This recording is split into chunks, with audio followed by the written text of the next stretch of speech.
Hey, brand builder, Rory Vaden here. Thank you so much for taking the time to check out this interview. As always, it's our honor to provide it to you for free.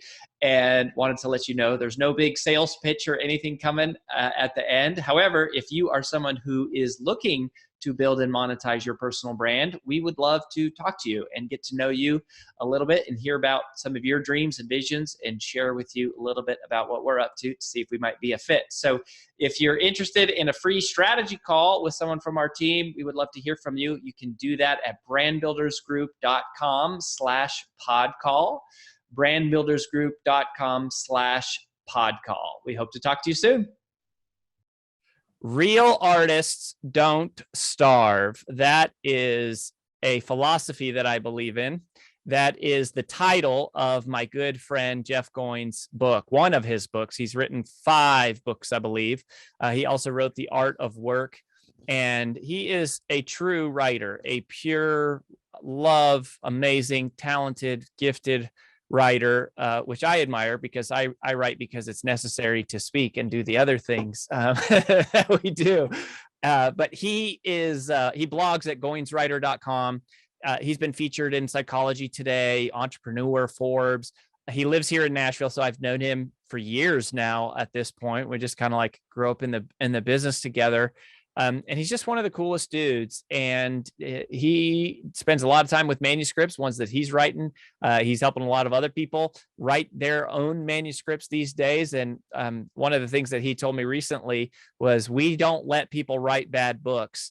And I love that. And that's what we're talking about. So we have Jeff Goins here, who I brought on for free consulting and writing advice for me. I'm going to take advantage of it. You're welcome to listen into the conversation. Jeff, welcome to the show, buddy. Woo! Rory, happy to be here. I am looking at your backyard, which looks like a painting. And I'm remembering a time when you had a dinner party when I didn't know where the door to your house was. And I came through that back door. I'm like, is this where we go? Anyway, happy to be here. Love that house. Yeah, you've been to the real Vaden Villa. You've been to the real spot, man. Is that the name? Vaden Villa? Yeah, we call it Vaden Villa. I love that. And that's because if we ever put it on the market in Nashville, it's like, I think we could probably sell it for like more. 10 times over asking price. Yeah. Right. Yeah. Dave Ramsey's house is on the market. You could probably get something similar. Yeah, we could sell ours and buy one of Dave's garage bays. Yeah, exactly. Well, buddy, so I want to talk about writing an awesome book. And first of all, like, let's talk about the ideation process. Yeah. You said something, we were jibber John before we got started here, and you said that good ideas make bad books. Yeah. Why do you say that? What does that mean? Everybody's got an idea for a book and they think their idea is pretty good, and I wouldn't disagree with them. And the problem is that a good idea is not good enough. Good ideas are average. They are taken for granted. What most people call a good idea is a somewhat obvious observation about something true in the world. That thing could be your story. This is where a lot of people get stuck. They have something significant happen to them. They beat cancer. They lost 200 pounds. They, built a business, whatever. And they think the story in itself, because it's so significant to them, and they talk to a handful of friends, they go, yeah. Like they can see that it's significant to the person that it happened to.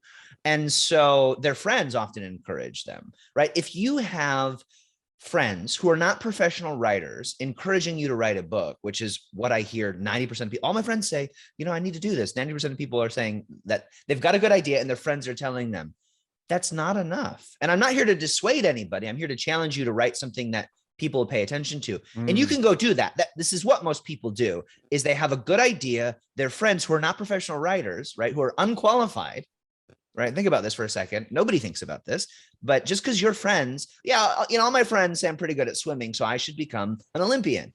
Are they Olympians? Do they know what it takes? Writing a book is, as you know, Rory Vaden, an Olympic act. It's hard. Lots of people want to do it. Most people who start don't finish it. And I want to help people finish their books.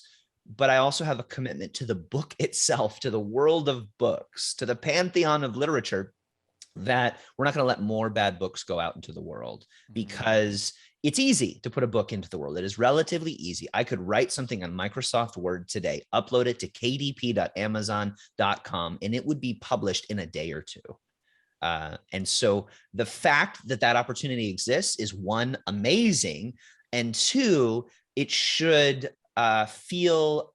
we should feel a burden of responsibility. Anytime something becomes dramatically easier, we should take a moment and stop and go, just because I can do this doesn't mean I should. And if I'm going to do this, I want to do it well. So everybody starts with a good idea, and good ideas are average, they're ordinary, and ordinary ideas get forgotten. The book itself could be great. You know, they often are good books, but that is not enough to get people talking in the way that you So like what makes spread it an so then, idea. Yeah, so that's how I you do it. love this. Like what you just said, ordinary ideas get forgotten. Like that's Yeah. very sobering. And you Yeah. know, like I mean, you can see that just on any social media post, right? You Yeah. post it and it just immediately buried, gone, disappears. So Yeah. like if good ideas make bad books, Yes. what are the ideas that make great books? How Right. how the heck do we find them or make them? The idea is not to be better than good. It's to find your interesting edge. So the opposite of good is not great, it's interesting. Ordinary ideas, good ideas. What I call a good idea is an ordinary idea. Rory, the sky is blue. People should be nice. Littering causes pollution, right? These are obvious ideas. They're not untrue. They're not even bad ideas. They're just boring. And the way that you change people's minds, the way that you change the world is you change people's minds. And the way that you change people's minds is you introduce enough novelty to them that they remember it. So consider a spectrum. On one end of the spectrum, you have ordinary. That's boring. Ordinary ideas get forgotten. On the other end of the spectrum, you have absurd. Absurd ideas get rejected. Somewhere in between ordinary and absurd is interesting. And interesting is always more like towards absurd than you think it should be, right? And so one of the things that I experience in my own writing and in working with other people on their book ideas, and we have to start at the idea because as Ryan Holiday told me years ago when I hired him to help me market Real Artists Don't Starve, he said, he goes, I've got to work on the book while you're writing it. I said, what? No. Marketing happens after you write the book. And he talks more about this in Perennial Seller. If you want to, if those listening along want to read more about it. But he said something I never forgot. He said, once the book is written, the marketing is over. And there's some truth to that, I would imagine, in the work that you guys do, where you can't put lipstick on a pig, right? There's that Ogilvy quote: good marketing makes a bad product fail faster. You've got to be able to innovate the thing. So we want to do stuff that's interesting. And interesting, I define as 80% same, 20% different. That's Don Miller story brand, same but different concept. You want it to be something that people go, oh yeah, a business book or a memoir. I know how those are. And you go, wait. But here's the 20% difference. Here's the thing, because we know it works. Like books are a 500+ year old technology, and they really haven't changed that much. They're words on a page. That's it, right? And instead of using paper, sometimes we use screens. But it's still the same thing, or you read it into a microphone, but it's just words, right? And so the technology hasn't really changed that much. So you don't want to mess with it too much. I remember when people wanted to do like video books and all kinds of crazy multimedia things, and it didn't really work. And here we are, 30+ years into the internet, and books still are books. And so 80% same, 20% different. Find something that everybody's saying, and then add some novelty to it. Make it interesting. Change it up. How do you do that, right? Because there's like a delicate balance that you're talking about here. There is, if it's too unfamiliar, I can't understand it. I can't get my mind wrapped around it. That's absurd. It's absurd. We call that absurd. Okay. If it's too much the same, it's like, okay, I've already heard it. This is nothing new. This is same old thing, regurgitated. This sounds like this person or that person or whatever. So how do you, I almost kind of visualize this as like I'm I'm looking for the gold mine. Like, where do I dig? Like, where do I go? This is the part where I can nuance it. Yep. It's like cooking, and interestingness, novelty is like salt. And if you've ever cooked and salted your own food, or gotten a meal, at a restaurant, or that somebody cooked for you, and added a little bit of salt, I was like, this is kind of better, right? And added a little bit of salt, this is kind of better. And then you add too much, and you're like, now all I taste is the salt. Novelty is like salt. As soon as you can taste it, there's too much. Right? So it is kind of an intuitive feeling thing. It is a thing that, as somebody who's been doing online marketing for 20 plus years, it's a thing that I have a knack for, which is why people hire me to do it. But anybody can do it if you can become aware enough of what that line is. And the way I do that is I start with category. What is this thing? Right? You have to start with category. If people tell me nobody's ever written a book like this before, I go, well, that's a problem. Right? Nobody can't wrap your head around it. Right? And so the phrase is, it's like this, but different like that, right? Same, but different. So take the Hunger Games, for example. The Hunger Games is like The Running Man, which was a short story that Stephen King wrote in the 80s, and it was turned into a movie with Arnold Schwarzenegger. Classic, amazing, terrible 80s movie that you should definitely go watch. And sounds awesome. Yeah, The Running Man is a story about a bunch of convicts in the future who have a battle to the death on public television, and people watch them do this. And of course, that's a rehash of the Gladiator story, not just the movie, but the people who lived and fought, 2000 years ago in the Roman Colosseum, right? And so there's a historian that says nothing is new. Will Durant says nothing is new except arrangement. And Real Artists Don't Starve, I talk about the concept of borrowing ideas, stealing like an artist, as Austin Kleon would say. How do you take an idea that's already been done before and do it better? You take something old and you make it new. So you start with category. That's 80%. If you're going to write a business book, 80% of what you do is going to be kind of what everybody has done. It's probably going to be about 200 to 250 pages. You're going to have some success quotes in there. It's going to have like easy, approachable language, some illustrations. These days, it might have some science-backed studies because that's really popular now. That's the boring. You've got to be boring before you can be interesting, because you've got to meet people's expectations. Yeah. Then, as you talk this out, like, as I just think about myself, because, one of the things that we tell our members all the time is this quote that I love from Larry Winget, which is, find your uniqueness and exploit it in the service of others. Yeah. And we really love this concept of find your uniqueness. But then when I tell the story of Take the Stairs, I say, well, the Take the Stairs book more or less is a book about hard work, which is like the most unoriginal, ununique. It's normal. I mean, it's ordinary. Classically right in the 80%. Now we call it discipline. We call it overcoming procrastination. So we try to take it through that lens. And then, the metaphor of doing things you don't want to do is a subtle distinction versus just doing something that's hard. Is that kind of like what you're talking about? 100%. I was thinking of Take the Stairs, and my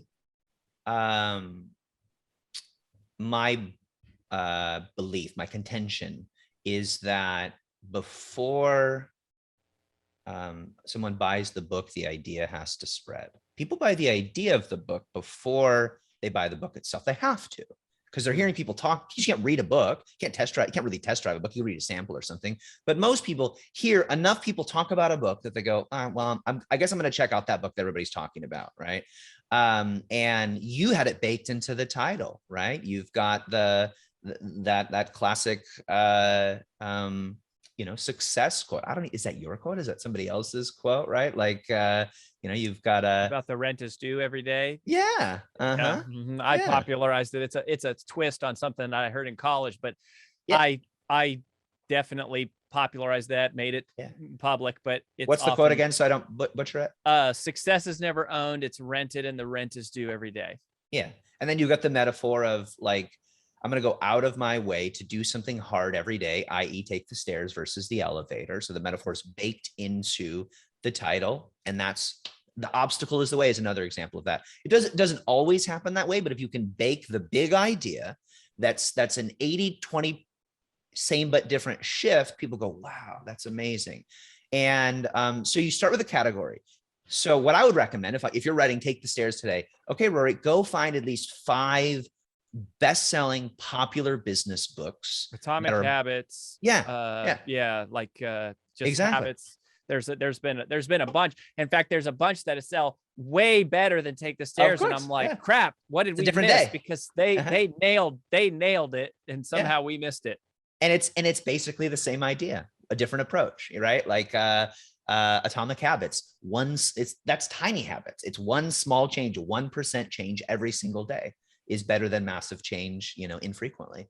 So read 5 popular business books, see what they all agree with, see what they all say. Oh, they all say you've got to work hard, you've got to do this, and you've got to do that. Okay, cool, got it. Say that, because that's what works. So it's not like you can say, like, we're not going to work hard, because people won't believe that. That'll seem absurd.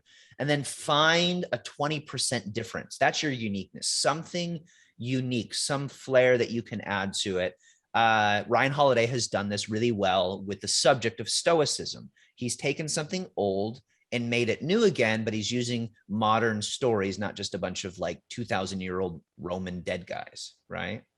And so that's how it works. Category, start with a category, find out what they all have in common, intentionally break a rule or two to kind of stand out, right? There's a scene in Braveheart where the nobles finally join William Wallace, and he goes, all right, let's go, and he tells the nobles, because they're on horses, nobody else is on horses because they have horses, right? And he says, here's what I want you to do. I want you to go hard right, go out in, like, go into the forest over there. We're gonna go this way, and we're gonna meet the English, and you go that way. And they're confused. And then one of them goes, oh, they think we run away. And he goes, exactly. And then I want you to flank them, right? Come in on the side. Like a flank is when somebody comes out and then you come in on the side, you attack them on the side, completely takes them off guard. So they do that and they win the battle. That's what a big idea is. It's going, you think I'm going here, and then flank, right? Like I hit you hard and you go, whoa. And the brain loves a little bit of cognitive dissonance, a little bit of like, whoa.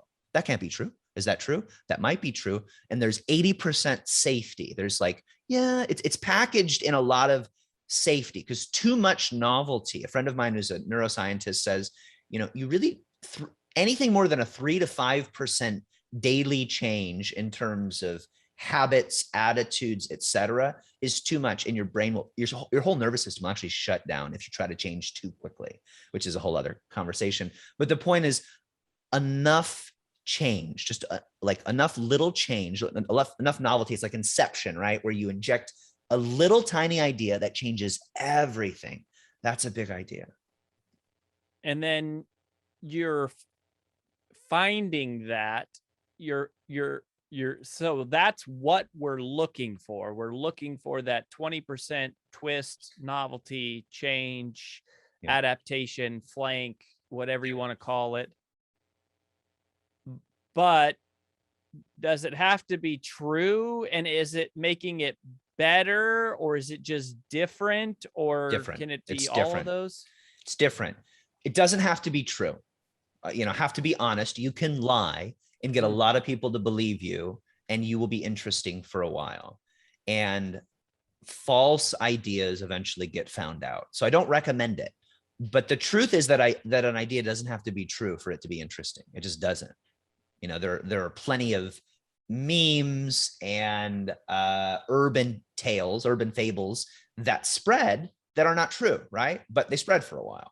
And so we like them. I think it was that book by the Heath brothers, Made to Stick, where the opening story is about that like internet story of the like guy going on a date, waking up in a bathtub full of ice and his liver has been removed. Remember that story forever ago? Yep. And they said, this story is not true, but it spread like crazy. Why? And they kind of break it down. So I would say it's like a good idea is a true idea. And most people think like the truth will set you free. And it may set you free, but it doesn't necessarily make for great marketing, if people can pardon my saying that. What makes for great marketing, and let's just go to Jesus for a second, because Jesus said the truth will set you free, is I'm waiting for you to burst into flames right now, but keep going. well, Jesus said this. Jesus did this.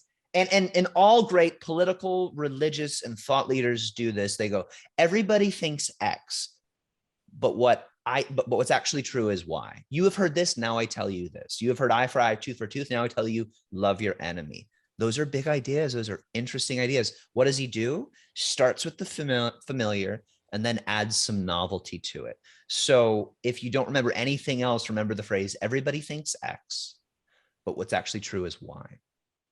Everybody thinks that success is just something that happens to lucky people. Or everybody thinks that, like once you get to a certain level of success, you don't have to keep trying. But the truth is it's a daily battle, or, whatever. That would be the big idea of Take the Stairs.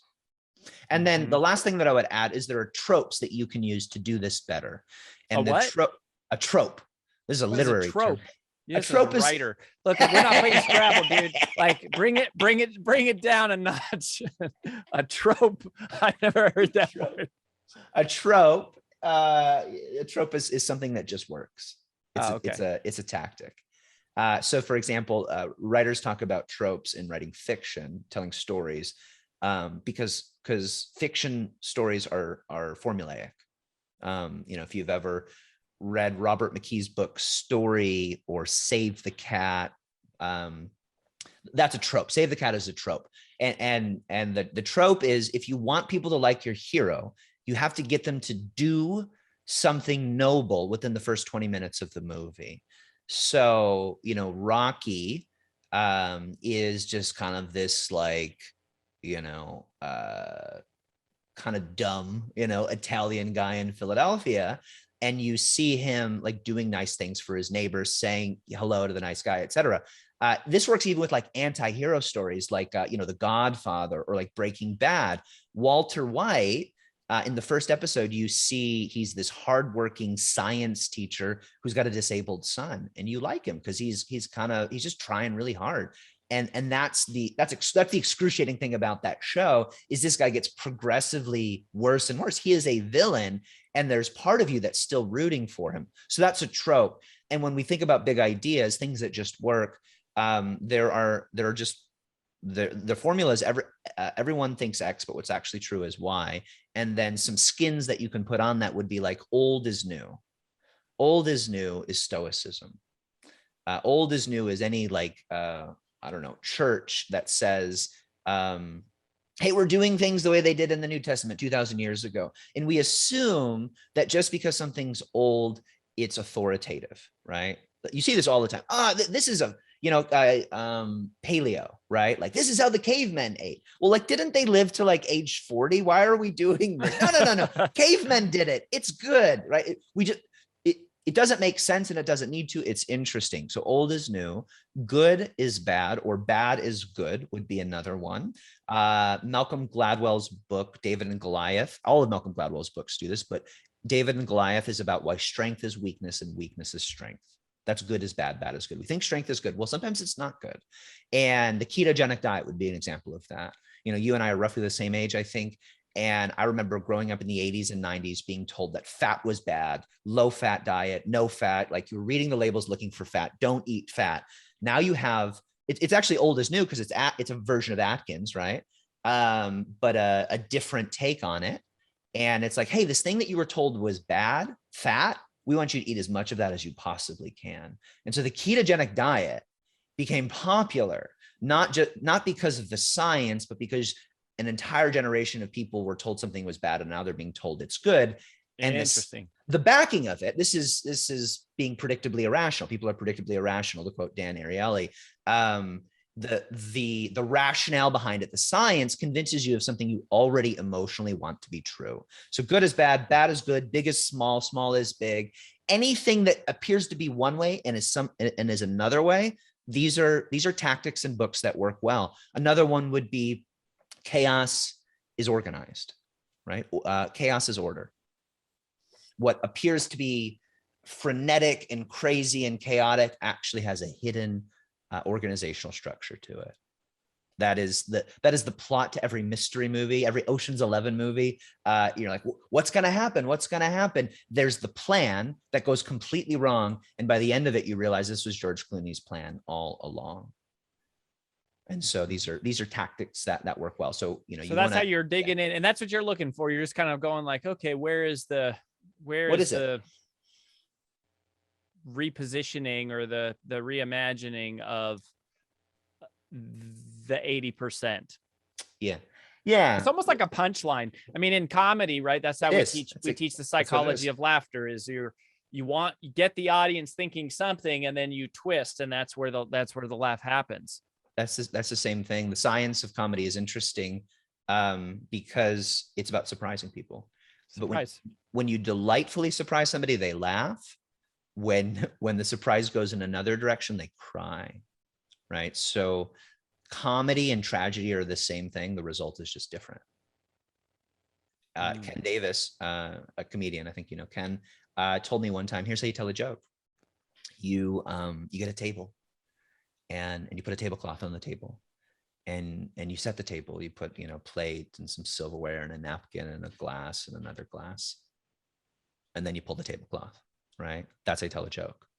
That's how you get an idea to spread. A joke is actually just an idea that's a funny idea that's spreading, right? Like a really good joke you remember and you tell other people and they laugh too if you told it right. And so a big idea is that you set the table, that's 80%, and then you pull the tablecloth. You change the game. And so, and one of the ways that you change the game is you say, what you think is big is actually small, or what you think is small is actually big. That's the idea of the tipping point. People think that big things lead to big change. No. Little things lead to big change. Oh, wow. Right. Good is bad, bad is good, chaos is order, order is chaos, and so on. Yeah. Fascinating stuff. Okay. So, so what I hear you saying here is that, you know, writing a great book, much of writing a great book is nailing this core premise, this big idea, this twist. And then after that, like, I guess once you're clear about that, then you're just kind of like extrapolating that out into a fairly systematic presentation of that.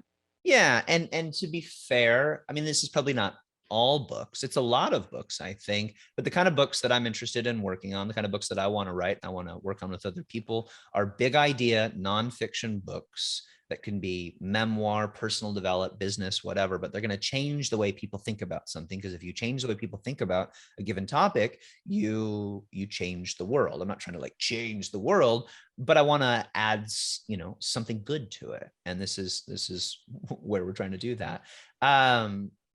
So yeah, you would come up with the big idea, because without the big idea, your book dies. It just does. That's the thing that we're dealing with these days, is nobody's going to the library or Barnes and Noble and pulling your book off of a shelf and buying it out of curiosity. And if they do, that's like maybe 1 to 2% of your sales. And so you want it to have some backbone. You want it to have some gravitas and some oomph to it. And so you've got to start with the idea, and then you front load the book with the big idea. You don't get to page 204 and go, oh, here's the thing that I want everybody to remember. And I want you to write a good book, and I want the whole thing to be good, and I don't want it to be fluff, but you front load with the big idea, and then the rest of the book should illustrate that idea. And you can illustrate it narratively through an arc format, meaning every idea is building on itself and you're telling a story, or even like a Malcolm Gladwell story. These are, or Malcolm Gladwell book. There's a narrative arc to the book itself, and there's some big payoff at the end. There's an initial big idea, then there's a bunch of little stories, and then there's like, it feels theatrical. It's like a movie, and you go, oh wow, that's what all this means. Or it's modular. Start with the big idea, and then module by module by module, illustrate it. So if I'm writing the tipping point, little things lead to big change, and I'm writing it modularly, every chapter is a module in that, as if you were almost like teaching a course on it. So, okay, little thing number 1 looks like this. Little thing number 2 looks like this. Little thing number 3 looks like that. And that's how you would do that. That's fascinating. This is so cool and interesting. And the the formula that we used for my TED talk, we do this big ordeal about why my second book title sucked, because we called it Procrastinating on Purpose, but we called the TED talk How to Multiply Time, and my talk went viral. And is this twist that you don't manage time, you multiply time. That's it. And can I pick on that idea for a minute? Yeah. So everybody thinks X, but what's actually true is Y. So everybody thinks you manage time, and the truth is you blank time. This is where most people get stuck, because the way that you come up with an interesting idea is you don't just come up with the opposite of the thing that you just said. So everybody thinks you manage time, but you don't. Well, what do you mean you don't? Why not? That's not interesting enough. The 20% has to sound absurd, right? But it's just a little piece of it. So it can sound absurd because it's been encased in a lot of normalcy, if that makes sense. And so everybody thinks you manage time, but the truth is, like, I've heard you manage energy, right? Like I've heard that before, but you took that one step farther, into the stratosphere, and you multiply time. Well, that's absurd, Rory. You can't multiply time. Time is time. And that's what makes it so interesting, is it's absurd. The X part is actually not that you manage time. The X is you think you can't create time. Oh my gosh. Actually, you can multiply time. And the way that we say is that as you go, well, you can't create time inside of one day, but that's why the way you multiply time is by spending time on things today that create more time tomorrow. And it is possible to multiply time if you think out into the future. So it, fits that formula. But anyways, it's like, and I would say, to your credit, because I read that book, it's not just some vague esoteric idea that you're trying to get people to agree with you. It's a kind of absurd idea, at least in theory. And then you have all these, I remember still, like you said something like, most people think it takes like twice as much time to train somebody to do something for you. And the fact is, it takes how much? 30x. We call it the 30x rule. Yeah. But even if you spend 30 times the amount of time it took you to do it once, right, is what you should spend training someone to do it. But then even over the course of a year, right, it's like a 733% return on that time. So what I found interesting about the book is you had all these super practical research, like you've done all this stuff, research-backed ideas. We're like, hey, here's how this works. That's how that works. You start with an absurd idea, and then it's encased in a lot of practicality. Like you have to prove your idea. And if you can't prove your idea, then you just have some crazy idea. And what we want is a big idea that has some grounding to it. You go, no, see, this is how this works. Then you've got something that will spread. Yeah. Well, my friend, this is so stimulating, Jeff. Like it's so cool and fascinating and fun. Where should people go if they want to learn about you? You're obviously one of our preferred vendors at Brand Builders Group that we recommend for folks. And so if you're one of our members, you can just go in your portal and request an introduction to Jeff. We'll make it happen for you. But like in terms of people following you and staying connected, like what's the best way to do that? Sure. You mentioned my website, goinswriter.com. You can go there and find stuff about me. If this is stimulating to you, and you think you have a big idea for a book, feel free to email me and send me your big idea. And it shouldn't be 8 paragraphs long. It should be a sentence or 2. And I would challenge you to think, what is the category? Where are you starting? How are you going to add some novelty? And if you'd like feedback on your idea, I do this on every podcast these days, because I really do care about better ideas going out into the world, because better ideas make a better world. And I want the ideas to be true and good, but I also want them to be interesting, because most good ideas die before they have the chance to make the impact that they want. So if you want to share your idea, feel free to email me, jeff@goinswriter.com. And the formula that I would encourage you to use is everybody thinks X, but what's actually true is Y. And use Rory's example of, everybody thinks that you can't create time, but the truth is you can multiply it. Like you want to get, like, that's what makes it such a good idea, such an interesting idea, is the second part is surprising. Wait, like multiply? Like you can't just create time, you can actually multiply it. You can get more of this thing that we all kind of feel is a finite resource. That's powerful. And I want everybody to have a big idea like that, and to not start writing until they do. because otherwise it's a slog. And you need the energy of a powerful idea that you think is going to change the world in order to get through the really difficult parts and process of writing a book. So feel free to email that to me, jeff@goinswriter.com, Goins writer.com. I love that. Better ideas make a better world. I'm grateful that there's people like you that care about the quality of the ideas and the shaping them. And in a weird way, I feel like the more noise that's out there and the easier that it is, it's starting to get a point where everything looks like noise. That if you have a really sharp idea, people are keen to notice it quickly. Yeah, that's right. And so we appreciate your work, brother. We'll stay connected. We wish you all the best. Sounds good. Thanks, Rory.